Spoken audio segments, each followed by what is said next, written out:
नमस्कार दोस्तों, स्वागत है आपका न्यूज डिकोडर में। अगले हफ्ते काफी बड़ी जियो पॉलिटिक्स होने वाली है। 15 अगस्त यानी कि हमारे इंडिपेंडेंस डे के दिन ही डोनाल्ड ट्रंप और पुतिन की हाई प्रोफाइल मीटिंग फाइनलाइज हो चुकी है। लेकिन इस मीटिंग के पहले ही कुछ ऐसे इंटरेस्टिंग डेवलपमेंट हो चुके हैं जो यह क्लियरली दिखाते हैं कि पुतिन ने ट्रंप की स्पॉटलाइट छीन ली है। जी हाँ, 4 ऐसे कंट्रीज जो पहले या तो रशिया के लिए न्यूट्रल थी या फिर प्रो अमेरिका थी, अब ओपन सपोर्ट में रशिया के कैंप में जा चुकी है। और यह सिर्फ सिंबॉलिक नहीं बल्कि डिप्लोमेटिक और इकोनॉमिक फ्रंट दोनों पर विजिबल है। सबसे पहला केस है भारत का। अभी तक भारत अमेरिका का रिलेशन काफी ठीक चल रहा था, लेकिन डोनाल्ड ट्रंप के रिसेंट डिसीजन ने इन रिलेशन को काफी डैमेज किया। डबल टैरिफ, सेंक्शन का थ्रेट और क्रश इंडियाज इकोनॉमी जैसे स्टेटमेंट, ये सब देखने के बाद भारत ने अपना स्टांस और क्लियर कर दिया है। एनएसए अजीत डोभाल ने रशिया का दौरा किया, डायरेक्टली पुतिन से मिले और कंफर्म कर दिया कि ऑयल ट्रेड कंटिन्यू रहेगा। और न्यूज सोर्सेज के मुताबिक पुतिन इस मंथ के एंड तक भारत विजिट करने वाले हैं। दूसरे नंबर पर है साउथ अफ्रीका। ब्रिक्स मेंबर होने के बावजूद साउथ अफ्रीका का स्टांस अब और भी प्रो रशिया हो गया है। जब टेंशन बढ़ रही थी तब साउथ अफ्रीका के प्रेसिडेंट ने सबसे पहले पुतिन को कॉल किया। एक सिंबॉलिक पर बहुत ही पावरफुल जेस्चर।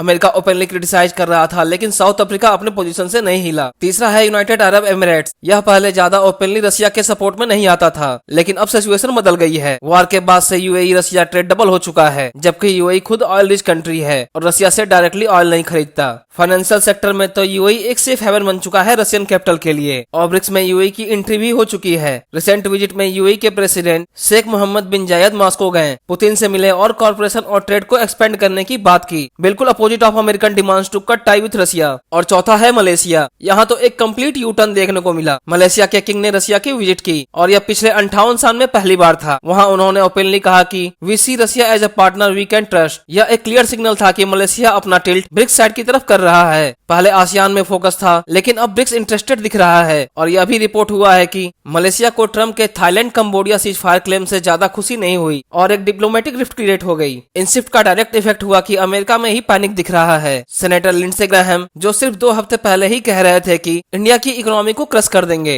अब वह रिक्वेस्ट कर रहे हैं इंडिया अपना इन्फ्लुएंस यूज करके रशिया यूक्रेन वार को एंड करे। और यह आयरनी देखिए, जो लोग कहते थे कि India is not a great global actor, अब वही इंडिया के पास मदद मांग रहे हैं। लिंडसे ग्राहम का आर्गुमेंट भी काफी इंटरेस्टिंग है। कहते हैं कि अगर इंडिया रशिया यूक्रेन कॉन्फ्लिक्ट को सॉल्व करा दे तो इंडिया अमेरिका रिलेशन इंप्रूव हो जाएंगे। जब अमेरिका ने ही अपना रिलेशन भारत के साथ खराब किया तो इंप्रूव करने का काम भी उन्हीं का है। तो ऐसे में सवाल उठता है कि भारत अपना इन्फ्लुएंस क्यों स्पेंड करे, वो भी सिर्फ अमेरिका के लिए। यह एक वन साइडेड इक्वेशन लगती है जिसमें अमेरिका का ईगो क्लियरली विजिबल है। अब सवाल यह है कि अमेरिका सडनली भारत के पास क्यों आया। सिंपल है, न टैरिफ का थ्रेट काम आया, न सेंक्शन का प्रोसेस। रशिया के साथ भारत के स्ट्रॉन्ग ट्रेड और डिप्लोमेटिक टाइज अमेरिका के कंट्रोल से बाहर है। और ट्रंप पुतिन मीटिंग के जस्ट 1 हफ्ते पहले अमेरिका डेस्परेटली यह चाह रहा था कि कोई सोल्यूशन निकले, वरना उनका यूक्रेन प्लान और वीक हो जाएगा। ट्रंप का रिसेंट प्लान भी कंट्रोवर्सी में है। रिपोर्ट आई थी कि शायद वो पुतिन के साथ मिलकर यूक्रेन की टेरिटरी सेल करने का प्रपोजल रख सकते हैं विदाउट कंसल्टिंग यूक्रेन प्रेसिडेंट। इस पर यूक्रेन ने तुरंत जवाब दिया, हम अपनी जमीन कभी भी नहीं छोड़ेंगे। इसका मतलब ट्रंप को यूक्रेन से भी कोल्ड रिस्पॉन्स मिल रहा है। इकोनॉमिक फ्रंट पर भी अमेरिका प्रेशर में है। 3 साल से यूक्रेन को आर्म्स सप्लाई करते करते उनके खुद के रिसोर्सेज पर लोड बढ़ गया है। डोमेस्टिक अपोजिशन भी बढ़ रही है। लोग पूछ रहे हैं कि अमेरिका क्यों इस वॉर में इतना इन्वॉल्व है। तो समरी में पुतिन ने पहले ही 4 इंपॉर्टेंट कंट्री को अपने साइड में कर लिया है। भारत जो अपना ऑयल ट्रेड कंटिन्यू रखेगा और पुतिन की विजिट भी है। यूएई जिसके साथ ट्रेड डबल हो चुका है, ब्रिक्स में एंट्री हो चुकी है और उनके प्रेसिडेंट रिसेंटली मॉस्को विजिट गए थे। नेक्स्ट है मलेशिया, जिसके साथ हिस्टोरिक रशिया विजिट हुई, ट्रस्ट स्टेटमेंट रिलीज हुए और ब्रिक्स की तरफ इंक्लाइन हो रहा है। साउथ अफ्रीका जो कि प्रो रशिया स्टांस रिफॉर्म कर रहा है। और अमेरिका अपने ही स्टेटमेंट के अपोजिट जाकर भारत के पास हेल्प के लिए नहीं आ रहा है। ये जियोपॉलिटिकल एनर्जी का परफेक्ट एग्जांपल है। जो रिलेशनशिप आप तोड़ने की कोशिश कर रहे थे,